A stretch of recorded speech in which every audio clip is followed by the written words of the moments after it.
A very good evening to all. We'll be starting in a few minutes. Please stay with us.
A very good evening to all. Welcome to today's webinar, An Insight into Travel and Tourism. Thank you all for joining us today on this Saturday evening.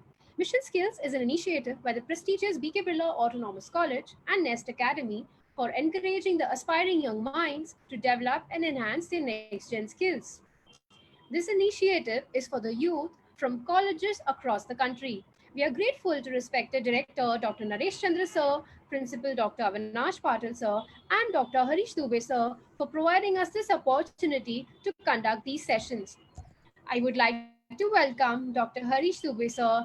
Please share a few words. Yeah, thank you, Sneha ma'am. Welcome, sir. So first of all, on behalf of BK Birla College, I extend a warm welcome to Mr. Abhijeet Mhatre, founder and director, Letscampout. Mr. Avi Malik, founder, Temple Out. I'm very happy to know that Mr. Avi Malik has been a fighter pilot of Indian Air Force. And in fact, I'm very happy to meet him.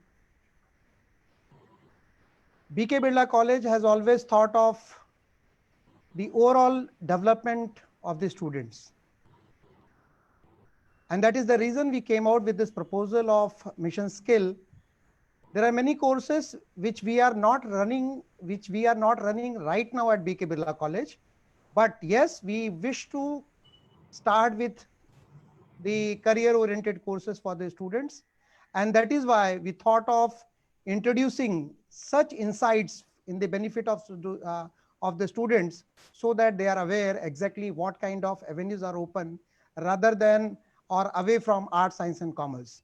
So I'm very happy that we have got amongst us the two persons from the field of travel and tourism, and they are also the adventure trainers. So I hope the today's session is going to be very enriching and exciting for all of us. So once again, on behalf of BK Birla College, I extend a warm welcome to both of you, sir. And I'm very happy that you have accepted our invitation and spared your valuable time for all of us. Thank you very much. We shall meet again at the end. Thank you, sir. Uh, Before we start, let me just explain everybody how we'll be able to talk during this webinar. So we will be having our speakers discussing on the various insight into this industry. And in between, if you have any questions, you can drop in your questions in the Q&A box on the bottom of your screens. And we will also be having a few polling questions that a pop-up box will be opening up on your screens. And all you have to do is select your right answer. So like Harish sir said, we are very excited to have the two speakers today with us. And what better than to talk about the travel and tourism industry right now? I'm sure most of us are sitting at home and wanting to get back to travel with friends, colleagues, go back out there. The wanderlust is definitely, something that everybody is looking out for. So one of the most significant sectors that power a nation's economy, travel and tourism, it cuts across geographical boundaries. India, with its vast trove of historical, cultural, natural, national, and geographical destinations, offers tremendous scope for tourists from across the world. Currently, I'm sure everybody is wanting to go back out there with their backpacks and travel across the world, right? But yes, with this thing that has affected everybody, let's not just get scared of not going out and traveling. Definitely there will be a lot of measures that one needs to travel, and having a positive approach, we will definitely look out that after 2 to 3 years, what will be happening to the travel and tourism industry, and what is its current state, what's the scope. So without further ado, I would like to welcome Mr. Abhijeet Mhatre. He is a national award winner for and also a National Entrepreneurship Award he has got for under the tourism industry for 2019. In 2018, his company was awarded EF&H Excellence Award in tourism sector. He has an MBA in operations and management and has worked in the banking sector for almost 15 years. However, camping and trekking were his first love. He's the founder and director at Letscampout at Rajmachi. Today, Letscampout has 14 sites across Maharashtra and will soon be making its debut in Karnataka. Letscampout is associated with many exciting events, including SulaFest, Sunburn, and Inhouse IPs. Let's give us you a glimpse of Letscampout. Let's see what that is all about.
So that was one glimpse of what Let's Camp Out is all about. It also caters to a lot of corporate events. Let's just have a look at that.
Wasn't that an exciting campsite, I must say? And everybody, after things get back to normal, definitely should look forward to going to that campsite. So let us have the founder and director of Let's Camp Out, Abhijeet sir. Please welcome. The session is over to you. Good evening, everyone. I want to thank you, BK Birla College and CNMD for this wonderful opportunity. And hello, Abhijeet sir. Yes.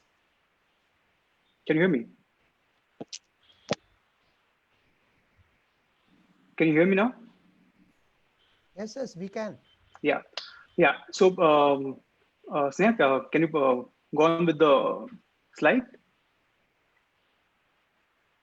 So, Good evening, everyone. We are going to discuss today on insight on travel and tourism industry and some parts of Corona COVID lockout. So we can go ahead with the side. So would like to start with about Letscampout. We are a 10 years old company, and around from 2010 we've been into camping industry. So we have pioneered camping and monsoon camping in Maharashtra region. So we have around 14 locations across Maharashtra, and 3 we are very soon going to start in Bangalore. For to start with, we have done multiple events such as Sula Festival, EVC Sunburn, and India Bike Week in Goa. And we had hosted around one of the Asia's largest, biggest campsite, which was in Ambi Valley for EVC event. Can we shift on to the next slide? So these are our festival camping and locations, what we have done till now, like SulaFest, Mud Rush, Sunburn, and you can go ahead. So these are glimpses of the campsites, what we have, what happens at our campsite. And these are our in-house camping site and festivals, what we do. So we have done 3 events at our campsite, in-house festivals, which were hosting Kabir Cafe and the Indian Ocean and Kailash Care last year.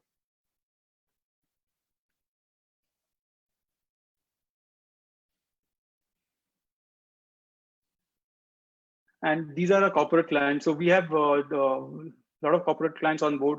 So we have done an in-house shooting for BBC as well, and like major corporates such as Avaya, Cisco, Google, IBM, HDFC, we have tied up with them. So to start our session today, the learnings from today's session would be knowledge of tours and travel industry, the structure of tourism industry, the tourism needs and motivational factors which aids tourism. Then the 4th thing would be development of these tourism destination and positive and negative impact of tourism on our environment and economics, and the current Corona crisis on how industry is going to tackle it. We can go on, yeah. So when you say what is called tourism for everyone, so tourism is like a temporary short-term movement of people to destination outside the places where they normally live and work. And this is more of a leisure based activity, and sometimes that can be classified as some business related activity as well. So when you say tourism as an industry, the global tourism revenue has hit $5.9 trillion in 2019.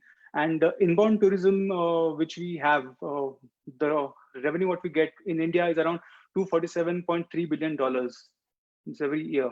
And this and that's going to grow year on year. So when you say types of tourism structure, when you say there are multiple locations and multiple types of tourism things. So when you say like one of the things is domestic tourism, second is international tourism. In domestic, there can be inbound and outbound as well. And when you say there are business related tourism, which are say MICE, which can include meeting, incentive, conference, and exhibitions.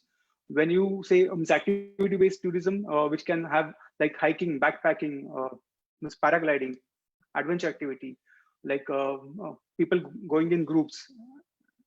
And there's one more line which says like agri-based tourism, which can be ecotourism. Can we go on next slide? So importance of tourism is tourism generates a lot of employment. The infrastructure is developed because of tourism, and the foreign exchange, like when you say we earn foreign exchange from tourism, and there's a lot of cultural exchange which happens because of this. So there are 5 A's of tourism, which are accommodation. Means if you have a good stay facility, then the tourism will get kind of boosted. Because for example, a place like say Rajmachi or Kas, for example, in India, when you did not have any options to stay, the tourism was not that big enough. But right now people have opened up their homes. People are building stays or hostels at locations such as cars. So because of that, the tourism is getting boosted. The second point is access. Means if the access is good, then people can reach that location, and then the tourism can go ahead. Like say, when you say access, when examples such as Ladakh, like previously the Ladakh was not that kind of tourist spot, but post that, post movies Three Idiots that has started, so the access to Ladakh was pretty kind of cumbersome. So because of help of army, we can access that particular region. Then the third part of five A's of tourism would be activities. Like there are for example, few locations are well known for activities what provide, like bungee jumping, like New Zealand, or say Uttarakhand, where these activities are well known for that particular location. Then the fourth point is amenities what you provide. Like for example, when see, there are multiple aspects of amenities. Like there are two parts. Like one is when government decide to have a particular amenities for that particular region, and when the private operators kind of build amenities for these kind of areas. And the fifth is attraction. For example, in Gujarat, when the this thing was made, statue was made, there was a lot of heavy influx of tourists to that particular location. So based on attractions, like say the Statue of Liberty or say Pyramid, so these are attractions which can lead people to there. For example, Disneyland in Hong Kong or Paris, they are the attractions which will kind of inflow more tourists to these locations. We can go on next slide. So yeah, so the major aspects of tourism are the components of tourism what we have. So see, in this, there are suppliers, like people who own hotels or say lodges, villas, campsites, or hostels, or say even homestay. So there are suppliers for these kind of things. So supplier does what, like they kind of collate these products and inventory, and they supply it to people like OTAs or tour operators. So supplies are very kind of a part and parcel of this tourism. The second component is OTAs, online tour operators. You would be knowing Make My Trip, Booking, Expedia, Agoda. These are one of the finest and big brands in OTAs. They are responsible to get and negotiate a deal with suppliers, and the best rate what you get is because of OTAs and their bulk buying power. So they negotiate a deal with the suppliers, and they can give you the best rate what you get right now. Means even for flights, even for hotel stay, means even for hostels, and even for the overall tour which you go through. The third part is tour operator. These are legacy tour operator. Like they are responsible for kind of making a tour for you. For example, if a tour involves your hotel, your stay, then your travel, in between travel, your airport drop pickups. So tour operators' job is to do these kind of a packaging, and they do it. So few of them is Thomas Cook's, TUI, Cox and King, and SOTC, and Kesari in India, if you know. The fourth aspect is travel agent, who is a person who sells this tours on a commission basis. So there are multiple travel agents, but travel agent is like they have some commission on the tour, and then they kind of market these kind of tours. Can we have the next slide? So tourism needs motivation, and if you see like the movie Three Idiots, that motivated people to go to Leh Ladakh, to be honest. So there are this is one of the motivation factor, but the major factor is like better transport, better communication, because if you don't have communication, then people can communicate with service providers, and things cannot be done smoothly as the way we want. Then faster and cheaper travel. If the flights are less, for example, and if the stays are pretty expensive, no one is going to go over there. So because of opening a sector or a location, there has to be a accessible and cheaper accessible medium for people to reach. And the major aspect is better stay services and facilities provided by the suppliers at the location. So the main motivational factor for people to go to these kind of location would be, first of all, the biggest thing is if your economy is good, then you will travel. If your economy is bad, you won't travel. Right now is the case during Corona. People are not traveling because right now we are not in that good state of economy. And second is there's a fear factor because of that. Then when people do work, a lot of work, they want to have a break, and they want a break, and that's a lifestyle. Like you work hard and then you party hard. So this kind of active lifestyle kind of boosts tourism. The third thing is safety, budget, and friendly travel and stay. Means if you think that particular location is good and safe, then you will travel to that location, because there are few countries which are not as safe as other countries. So people avoid going to that kind of locations. The fourth aspect is when there is an event, festivals or fair or a get together. Say for example, the biggest festival what we have right now is Tomorrowland. People travel to Tomorrowland. There are planes which are kind of branded with Tomorrowland, and it's like a experience in together. So the maximum tourist what Belgium has is because of Tomorrowland. So these kind of things attract tourists to go to this kind of location. The major motivational factor is social media, movies, and influencers like YouTube influencers or say Instagram influencer. They are the biggest motivator, because people see these kind of things and then they kind of like they want to experience it themselves. The fifth aspect is good economy and easily money for people to spend. And the last aspect of a motivational factor is the peer pressure. When, for example, if your friend goes out to a place and you see that your friend is gone, you also think that you should go. So these are the main motivational things what drives the tourism. So let me ask you a question, like which is the most traveled destination in this world? So the answers are China, USA, India, or France. Probably you'll have a polling thing where you can kind of click on your answers.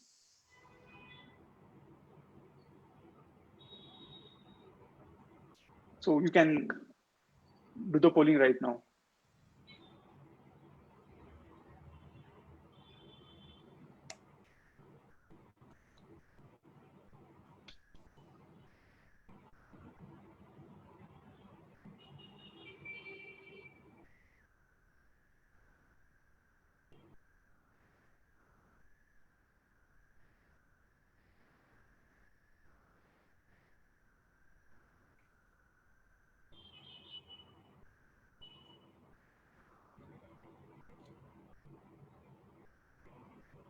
Okay.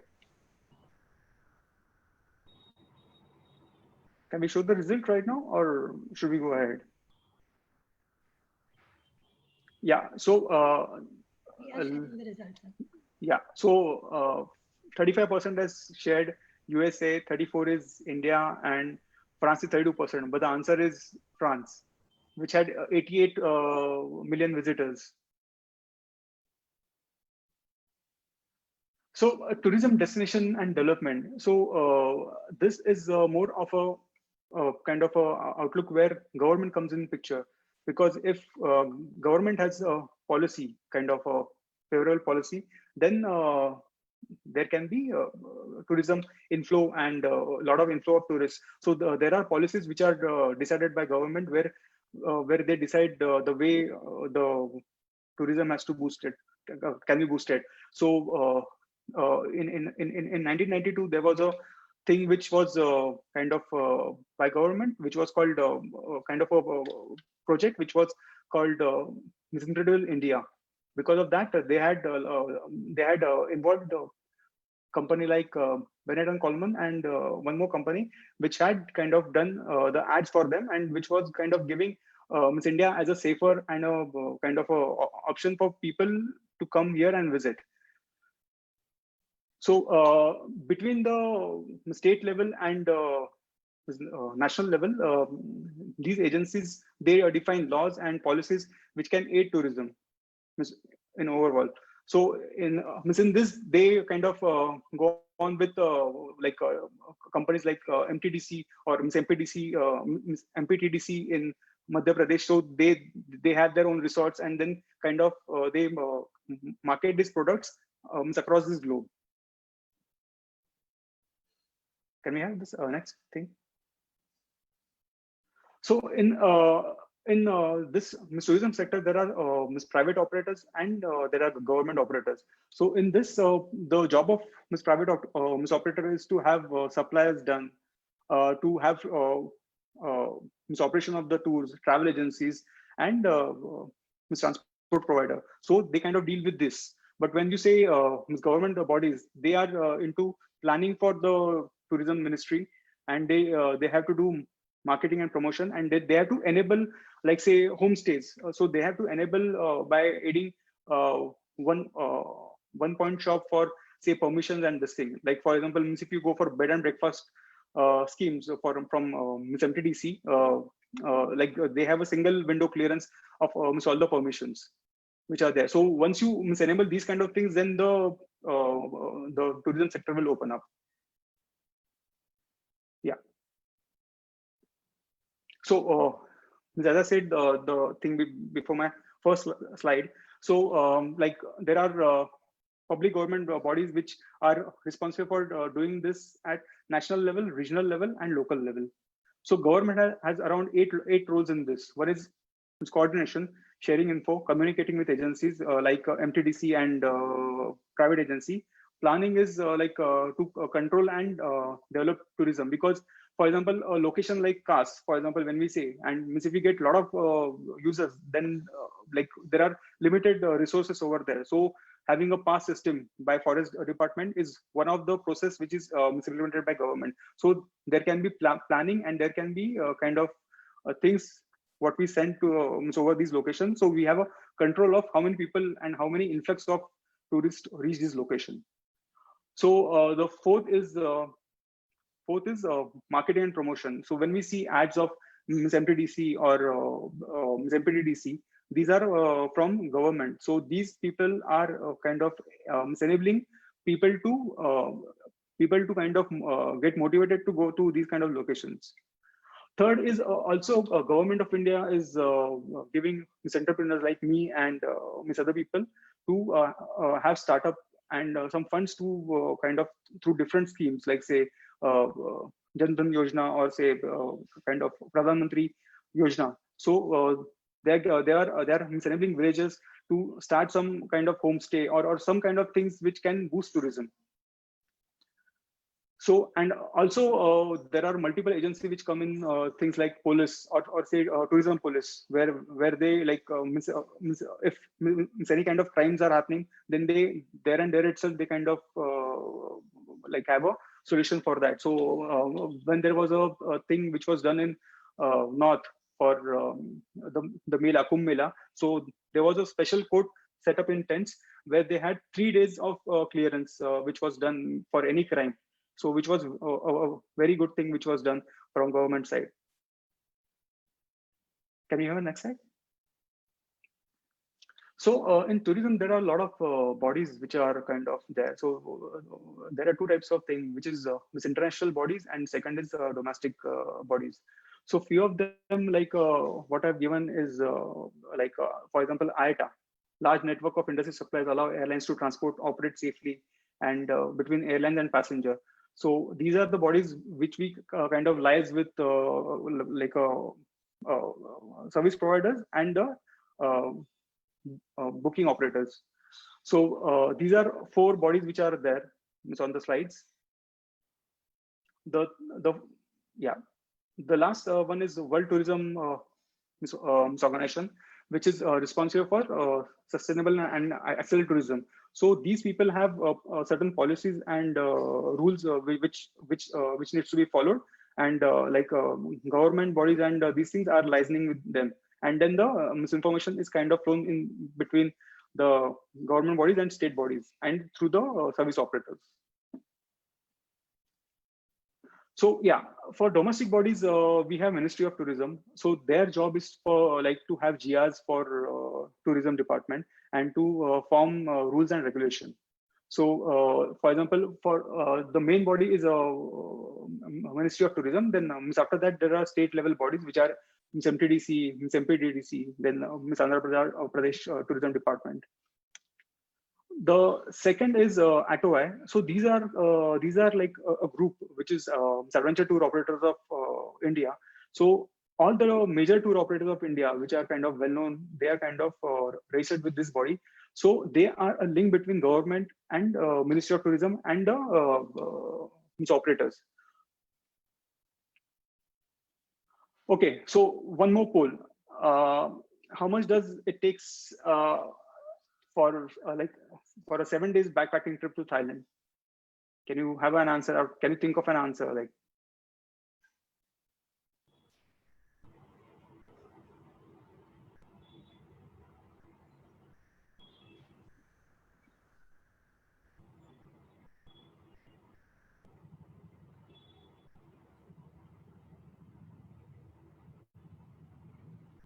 and this includes your stay, your food, your travel, and your visa as well.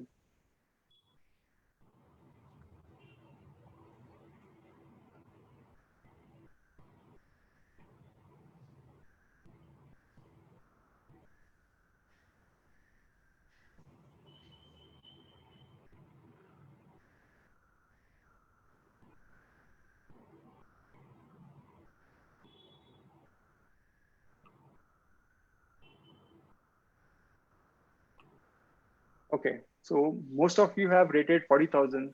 So the answer which I'll tell you is 25,500, because Thailand is a pretty cheap country to go and visit.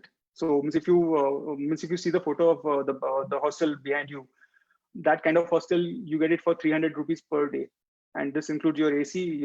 They have pretty good bathrooms and toilets, and the food is also cheap over there. So if you go on backpacking trip, Thailand can be your best option, Thailand or Bali. Yeah.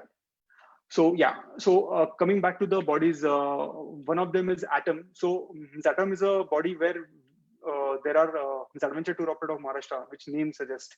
So they are more of a kind of a body which will kind of network with the tour operators. So there are a lot of tour operators which are on board with Atom, and they discuss their kind of problems and their solutions with Atom.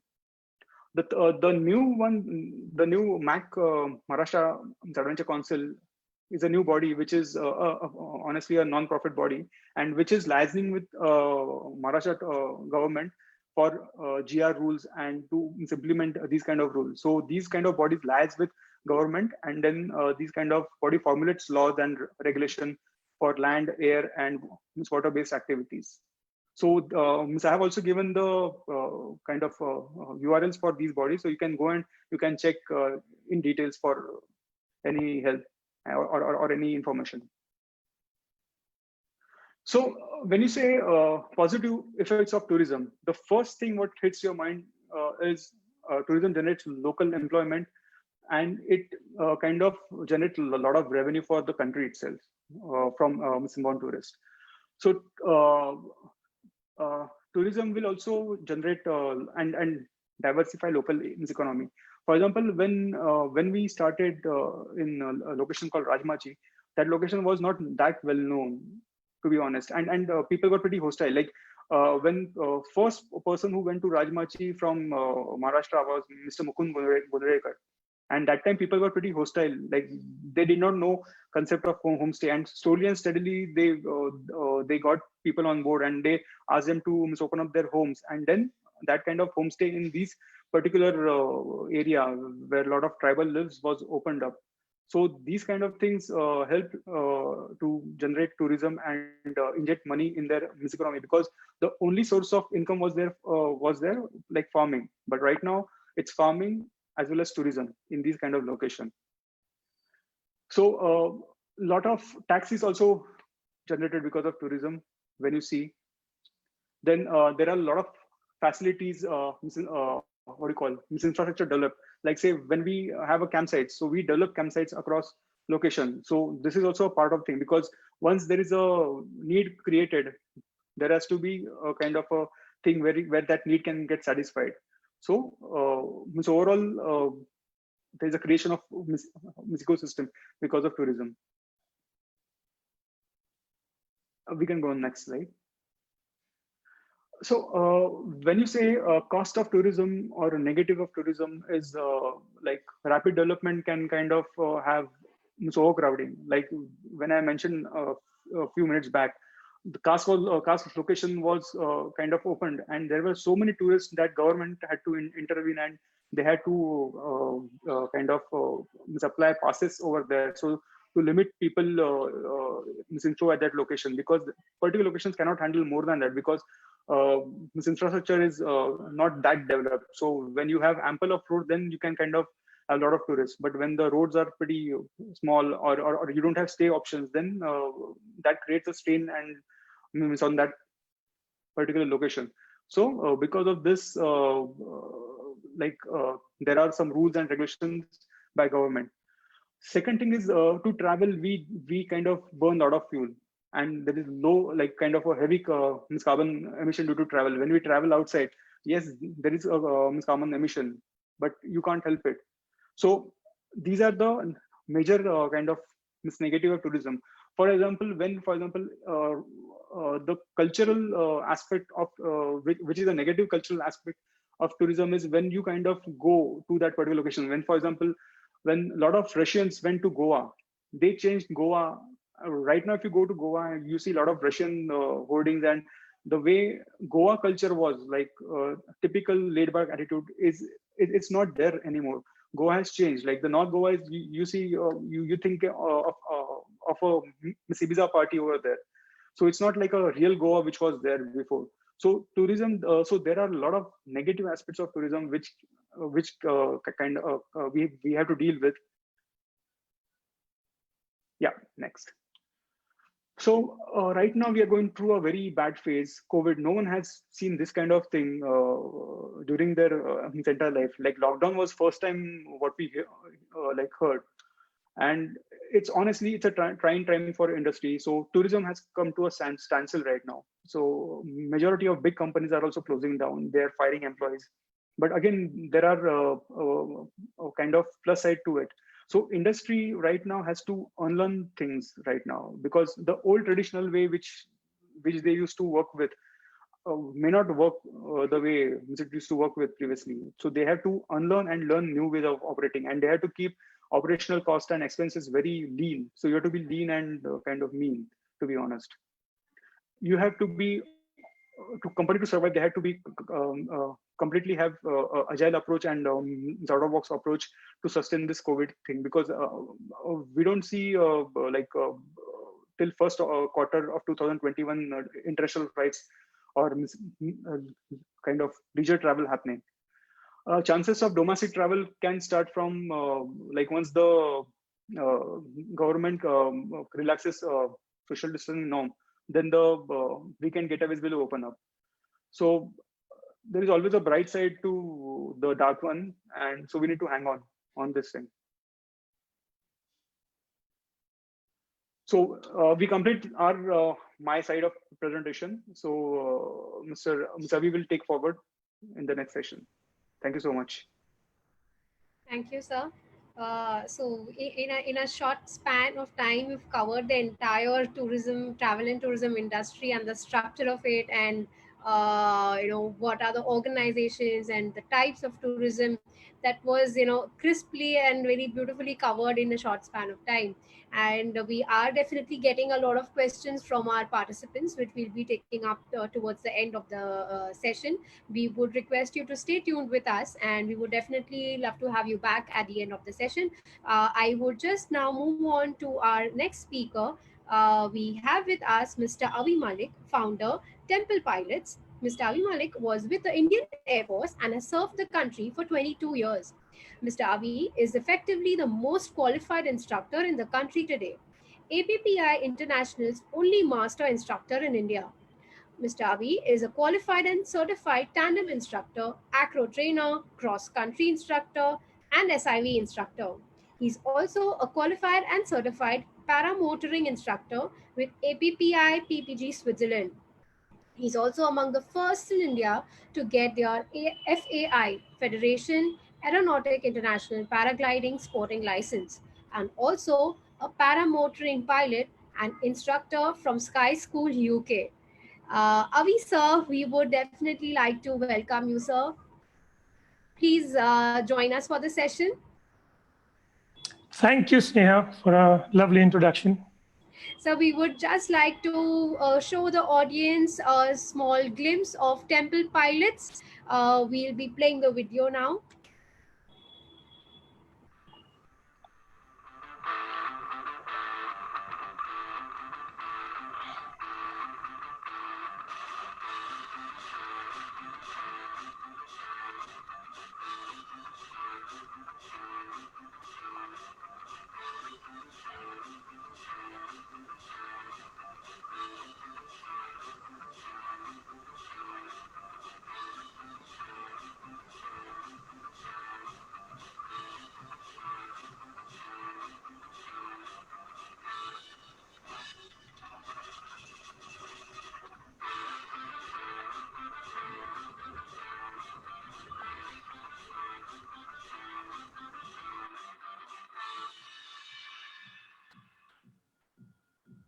Wow, that was super interesting. And I'm sure most of us have always dreamt of flying and paragliding, parasailing.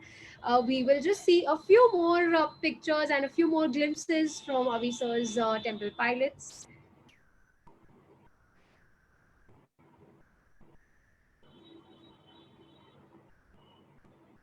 So before we have more, interaction with Avi sir, we will just have a small question for all of you.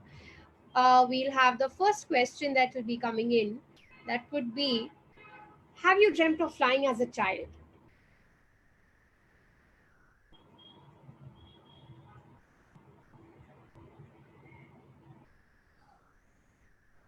And in this lockdown, I'm sure most of us are also dreaming of flying somewhere in a serene place. We'll have the results.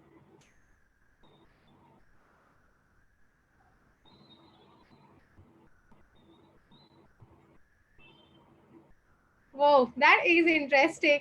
95% of the people saying yes. Avi sir, what's your take on this?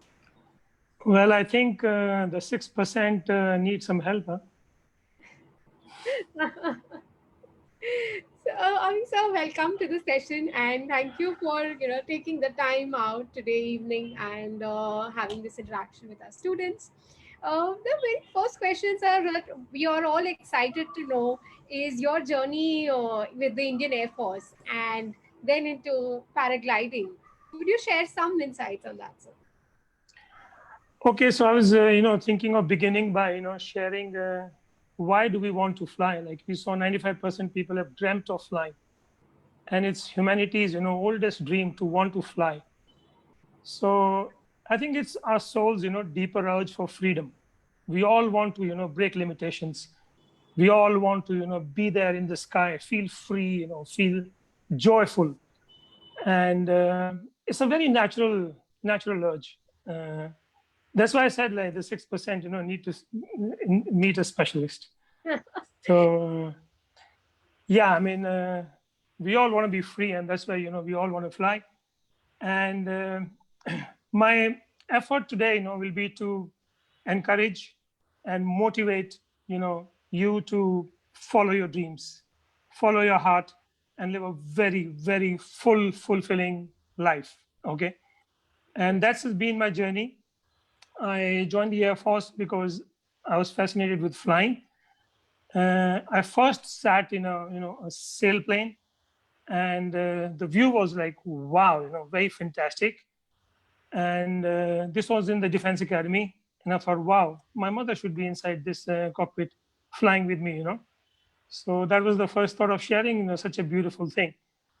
In the Air Force, of course, flying fighter planes, it's a big, rush, flying at supersonic speeds, learning to combat, and it's really wow. Flying low level, flying combat, and it's like really wow. But after a while, I began to think like, what I want to do with my life. And I thought, I would like to explore life more.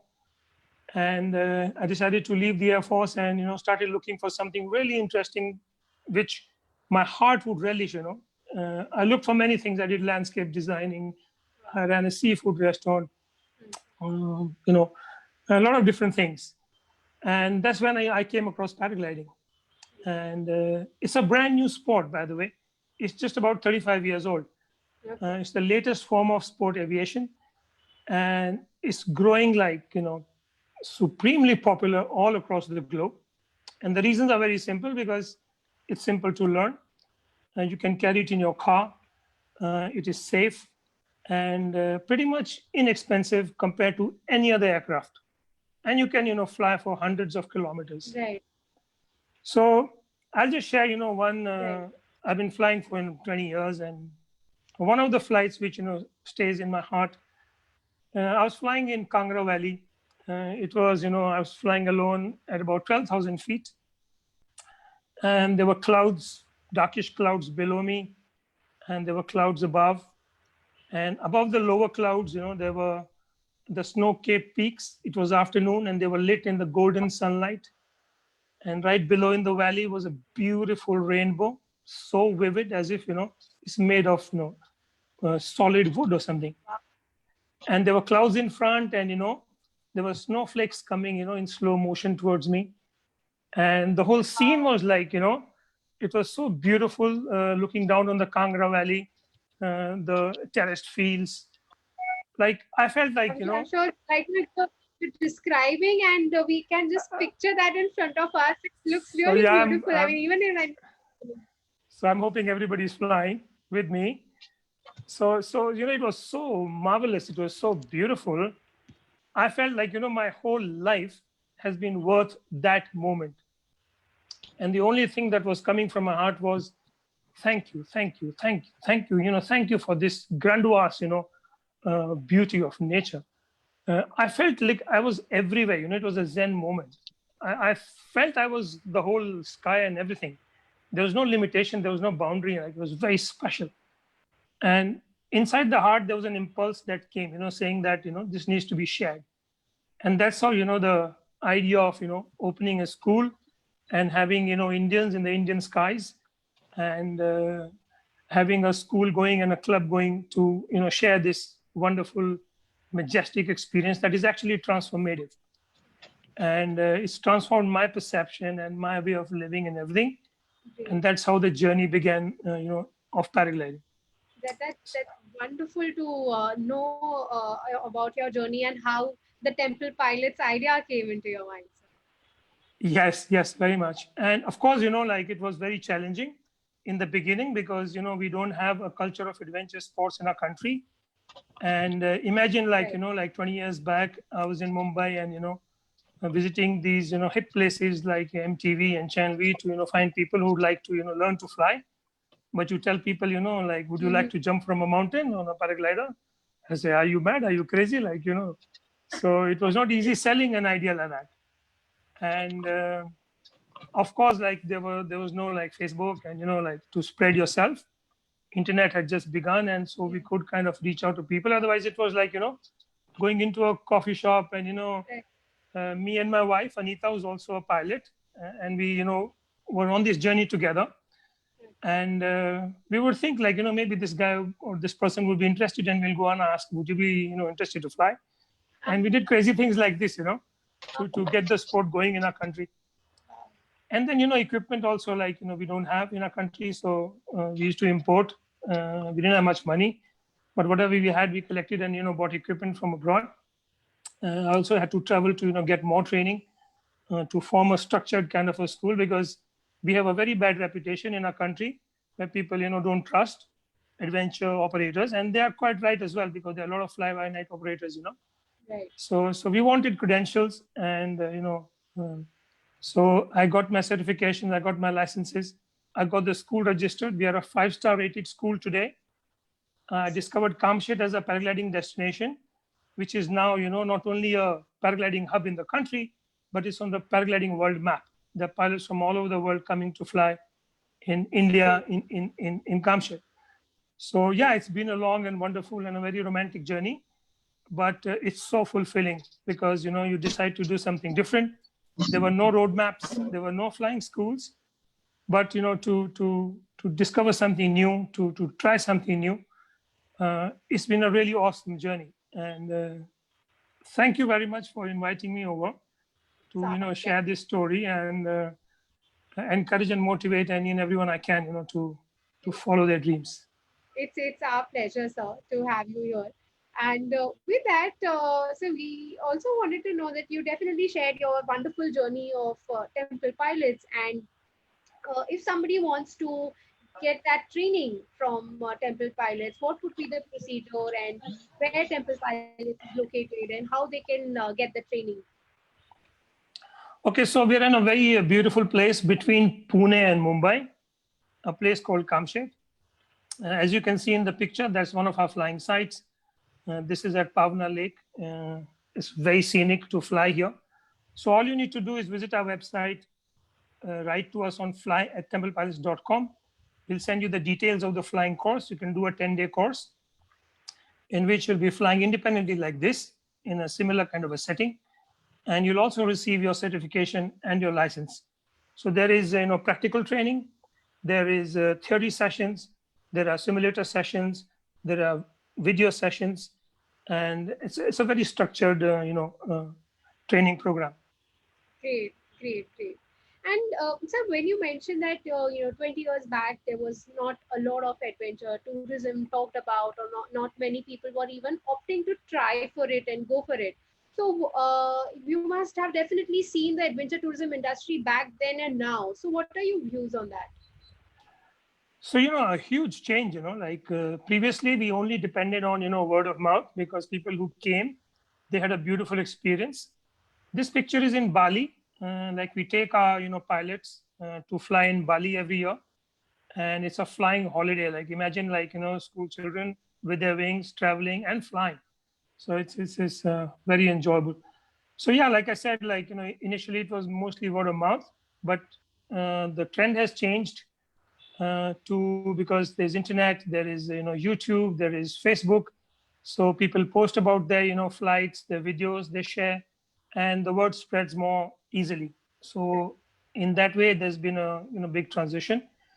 Right. 20 years back, you know, the idea of fun was, you know, going to a pub and, you know, drinking, but, you know, now it's changing. People are, you know, ready to try new things.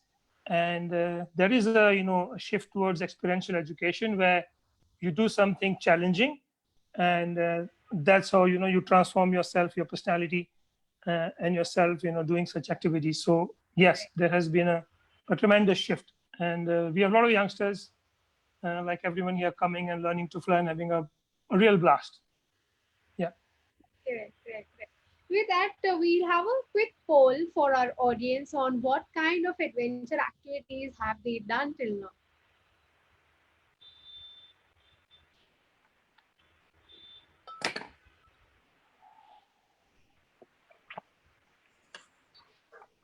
So paragliding we have on the list, hiking we have, bungee jumping. If there are any others, you all can put that into the chat box. But just a quick poll on what all activities people have tried so far.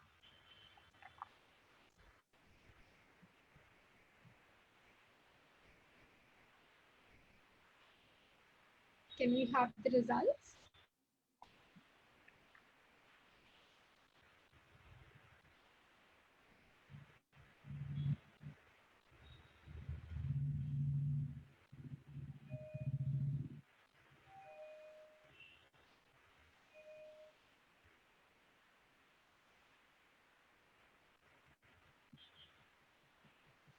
Can we have the results?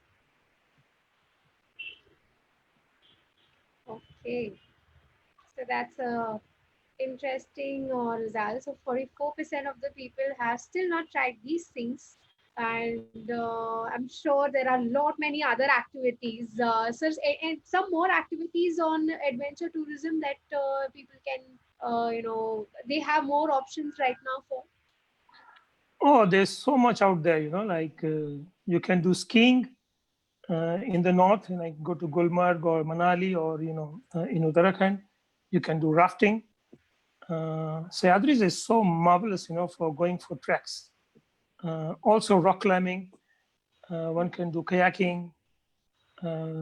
So yeah, I mean, our country is like so beautiful, you got Himalayas in the north. We have a huge coast. You can do, sea kayaking, you can do windsurfing, you can do kite surfing, you can do scuba diving.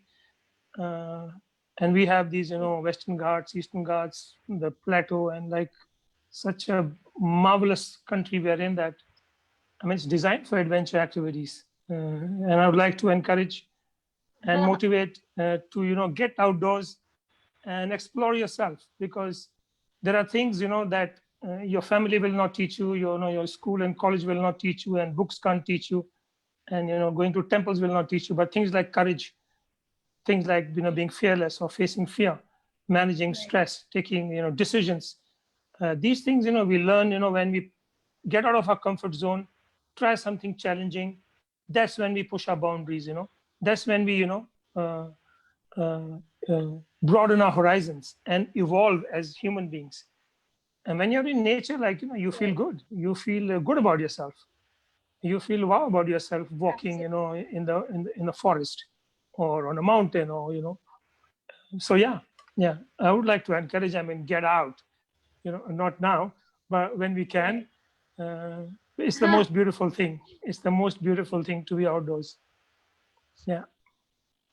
Yes, absolutely. And everybody, I mean, most of them would agree with that. The ones who haven't tried those activities are surely waiting to try something. And we saw a good percentage of people who have already tried paragliding. And so we have Avi sir with us, who will definitely, guide you more on paragliding, and you can definitely get in touch with Temple Pilots for your further experiences on paragliding. And with that, so you definitely mentioned that these skills for getting, and what kind of activities you need to try. You need to be fearless, and you also learn to try new things, and that experiences really teach you a lot. But then, do we look out for certain skill sets when we train people for paragliding? Say again the last part, the last sentence. I missed it. So, do we look out for certain skill sets when we are training people for paragliding? Well, like, if you are just reasonably fit, that's all. If you can run, you can fly. So we've taught, you can visit our YouTube channel, and you'll be surprised that there's a video about a visually impaired person who's, done a course with us. And he's done his solo flight. Wow. Being completely visually impaired, not that he could see a little bit, it's like totally visually impaired. And he did his solo flight. It was historical. And, the film is there on a YouTube channel called Temple Palace India. Check out the story. It's beautiful. Then, my nephew, who's like, 12 years old, he's done his course. And my father-in-law, who's like 75 years old, he's been flying with us for last, 6 years. So everybody's flying in the family. So yeah, I mean, if you have a, I would say like, I mean, if you have a desire to fly, you can fly. Great. So the age no bar for these activities. Yeah, your own mind can be the only limitation, I think, which tells you, like, oh, no, it's dangerous. Don't do this or don't do that. That's what you need to kick, and open your wings and, come out and fly. Yeah. Great. And with that, sir, any safety or any precautions that people need to take while trying these kind of activities? Oh, thank you for, bringing this question. It is of utmost importance, when you go into adventure sports, flying itself is a risky sport, and this is adventure aviation. So I would not say there are no risks. And that is why, one needs to understand, especially in our country, that it's a discipline that you follow. So you need to, see that you're using the right equipment, you're learning from the right people, You need to study, you need to understand the weather conditions, you need to understand the aerodynamics of flying, you need to follow the safety procedures, and you have to be very smart and intelligent and clever about it. Otherwise, you are risking your life. So you can't take such things casually.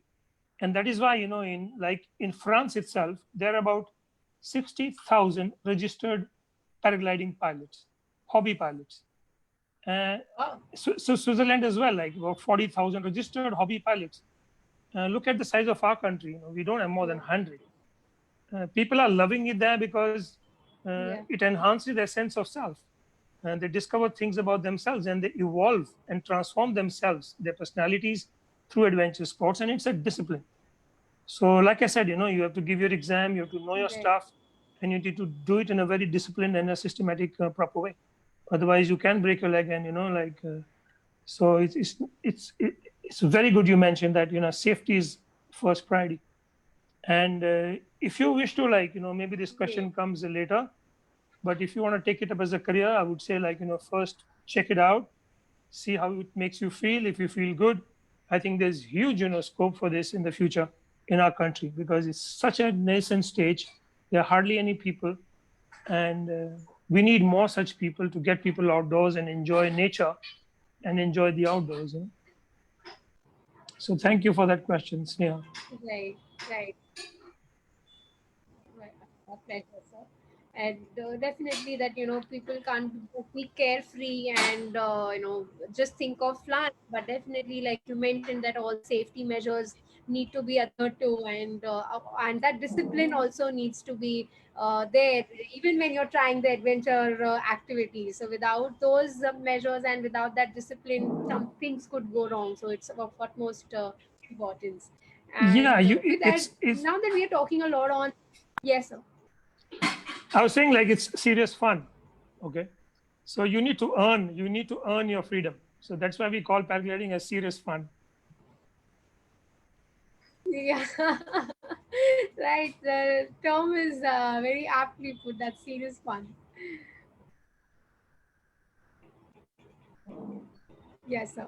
So continuing to our further discussion, so I would also like to now bring in Abhijeet sir back into the discussion, and we are getting a lot of questions from the participants, and it was lovely having a chat with you, sir, and getting that insight into paragliding, and that is something new that people have also come across, that taking that as a profession or taking that as a career is also something very, very interesting. So we have Abhijeet sir also with us, and we have a lot of questions coming in from the participants. So there are a few questions coming in, we have people asking for if you want to get into the travel and tourism sector, and you want to take that up as a career.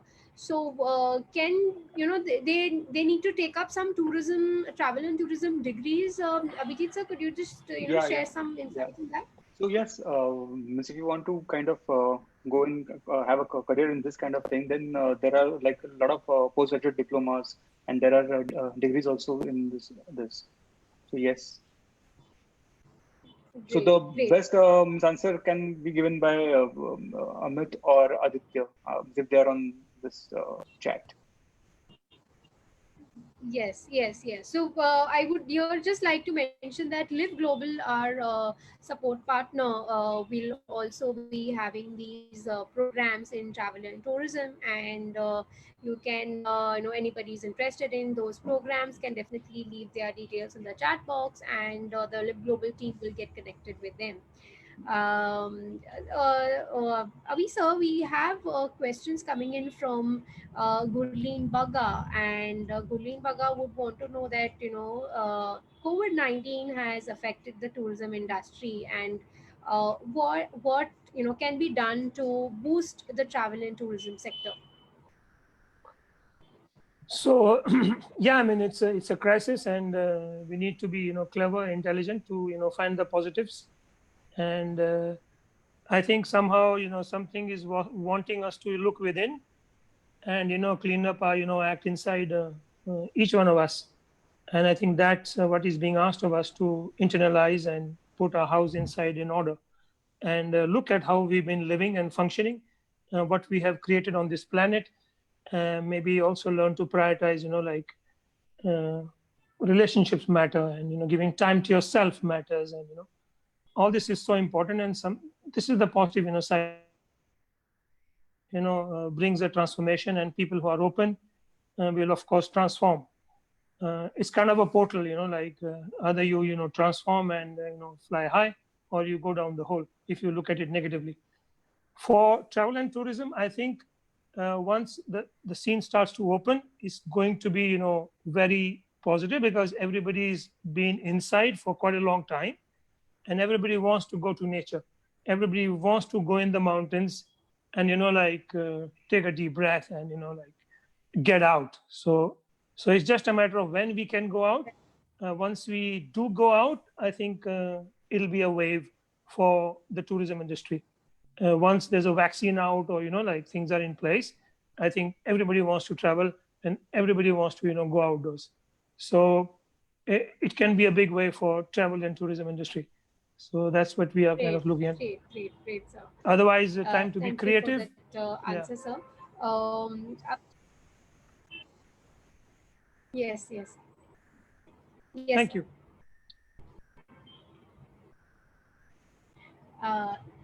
So, Abhijeet sir, we have the next question coming in, and that question is regarding, sustainable tourism. So, like we are currently talking about a lot of things happening on the planet, and now, in the recent years, sustainable tourism is most talked about, and sustainability not just in the tourism sector, but also in other industries also being talked about. But would you like to share some views on sustainable tourism, sir?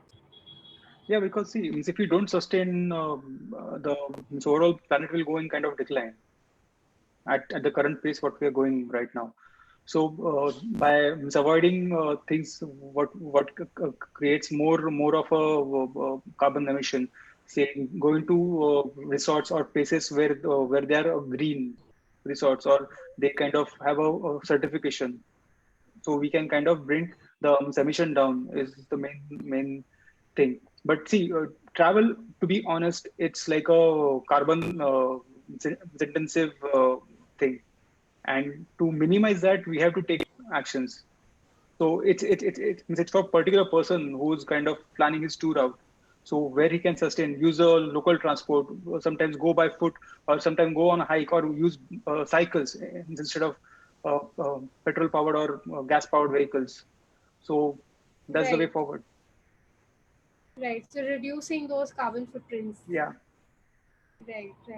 And there are also, a lot of places promoting ecotourism as well. Ecotourism, yes. Yeah. So could you throw some light on that, sir? So see, there are a lot of places which have kind of they enable this kind of tourism. So like say for example, few of the farms which are there in Karjat, like say so in this kind of farms they have a farming going around, and then they kind of recycle the waste, and they kind of generate revenue through that by opening that to tourism. So if you support these kind of concepts, so yes, definitely there'll be more demand for these kind of things. Right. So we, in relation to that question, Pradnya has asked that, as a beginner into the travel and tourism industry, how can one promote ecotourism?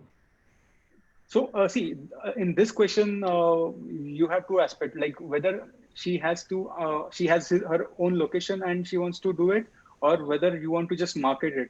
So you can kind of the question for marketing is like you can kind of go on Google and kind of search for these kind of operators, and then you can kind of market them and make a package for these kind of people, and then you can sell it on whatever platform you have. And if you have your own land, and if you're trying to do it, there are a lot of websites which can help you that, like by using solar farms, or say by having your own kind of growing your own vegetation and giving it to customers when they come. It's kind of a way forward. Correct. Thank you for the answer, sir. And I hope, Pradnya, your queries are answered here. Avik sir, we have the next question. That's more of from the set of audience that has completed their education and are interested to begin somewhere into the travel and tourism business. So if they would want to start a business into travel and tourism, uh, I mean, what are the things that they should definitely keep in mind, barring suppose barring the current situation, in a normal situation, how would it be like? What things they need to keep in mind for starting a business into this sector? So, like, first you need to ask yourself, like, what would make you happy doing?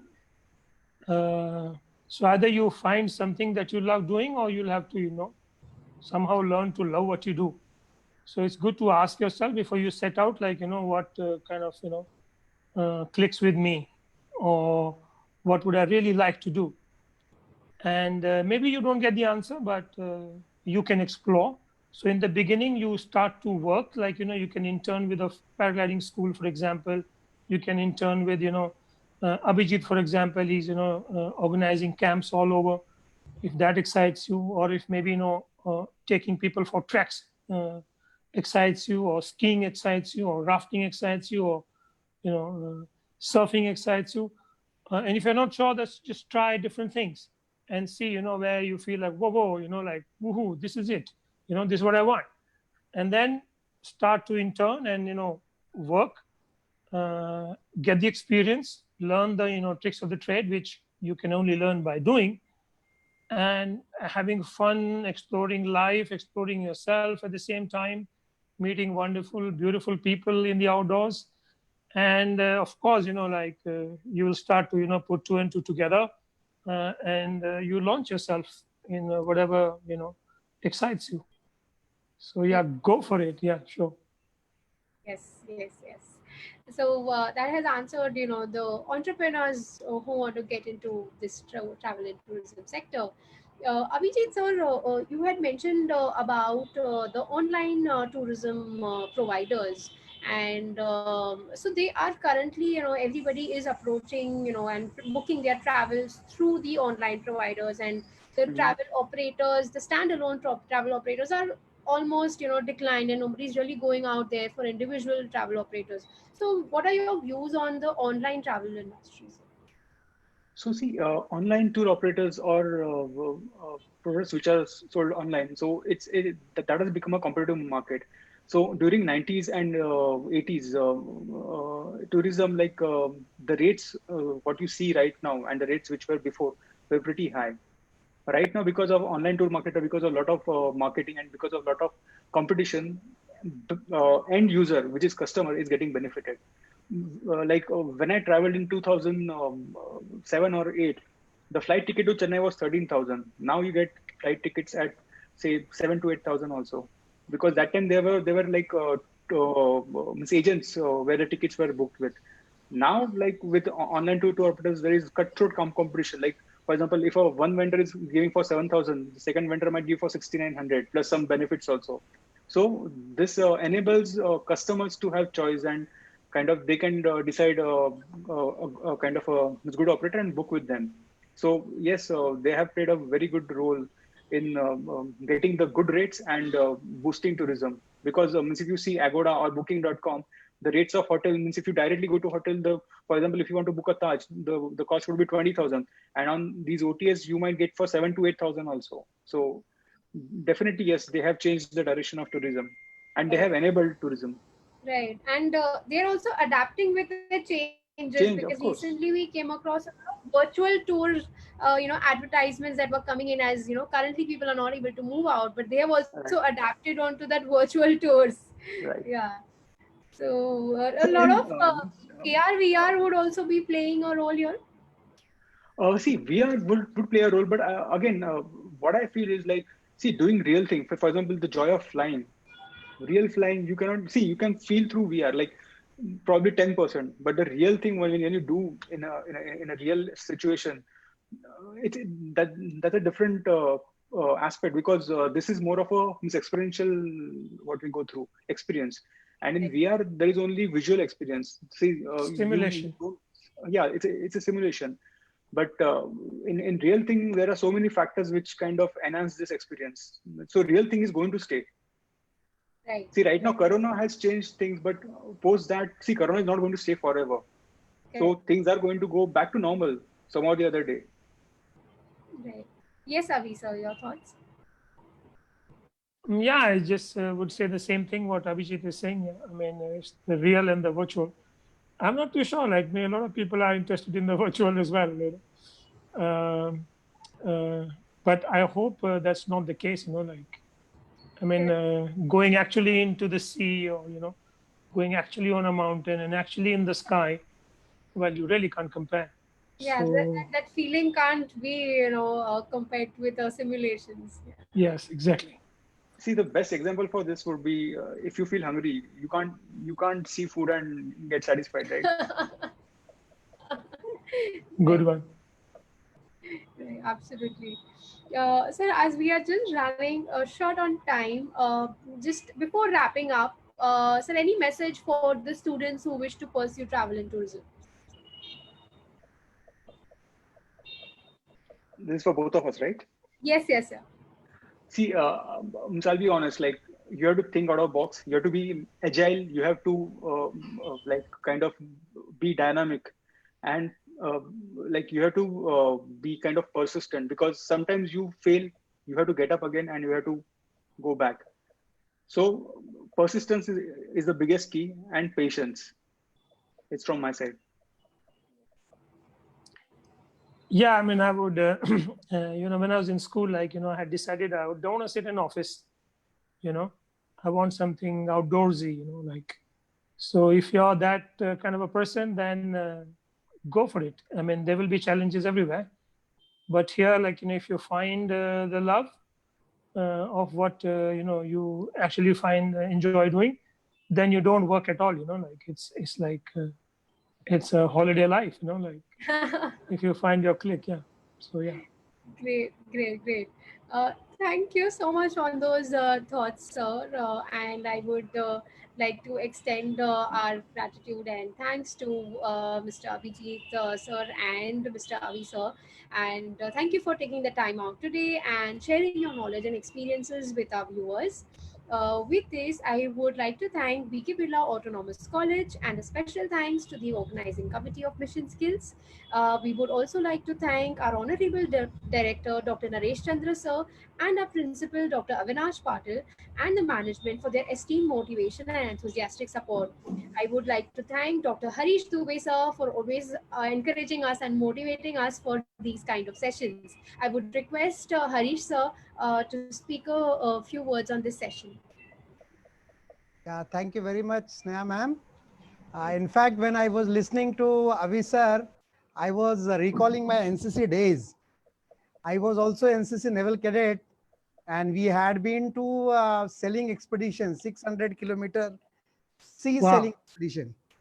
That was Wow. from after the Kasab had visited India to create the awareness, coastal security. We had visited from Mumbai to Alibag, then Valsad and back, and that was in J24 boat. So really, as you were mentioning, the safety is the first criteria for any kind of adventure activity. So I can understand the importance of that. And sir, you very nicely explained, and the kind of adventure which you showed us, really many of the cadets, many students must be dreaming of what kind of adventure it can be. So really you have shown us the world of paragliding, and it was wonderful. So in fact, we would have listened to you, we would have interacted with you for a long time, we would have seen your videos, but because of the shortage of time, we are unable to see. But I'm very thankful to you, sir, for showing all those pics and videos and making people aware what kind of world of this adventure tourism is. I'm also thankful to Mr. Abhijeet Mhatre for giving the insight of the travel and tourism industry, the avenues which are open for the students, and also the various tips which are required for the development or for the getting into the travel and tourism industry. It was really wonderful, sir, and it was very informative session. And we would like to invite you to Birla College personally sometime if it is possible for you. we have got a college of 11,000 students, and NCC being one of the major activity at our college. We have got 330 cadets comprising of Army boys, Army girls, Naval boys and girls, and some Air Wing cadets. So I think, Avi sir, you both of you are the right person to interact with our cadets, and I would definitely contact with you all. And sometime after this difficult days are over, we shall meet once again at BK Birla College premises in the benefit of our cadets. So on behalf of BK Birla College, our director, principal, our management, I extend my sincere gratitude to you for accepting our invitation and enlightening us on the area of travel and tourism and this adventure tourism. I'm also thankful to Nest Academy, Sneha Asar ma'am, who always is so lively. She takes away so many questions and so many material out of the resource person. Sometimes they must be hiding also something not to tell, but she asks the question so that you have to say everything. So my compliments to you, Sneha ma'am, for your wonderful interaction. And always thankful to Mr. Balkishan Sharma for arranging this kind of activities in the benefit of the students. So once again, thank you very much, sir.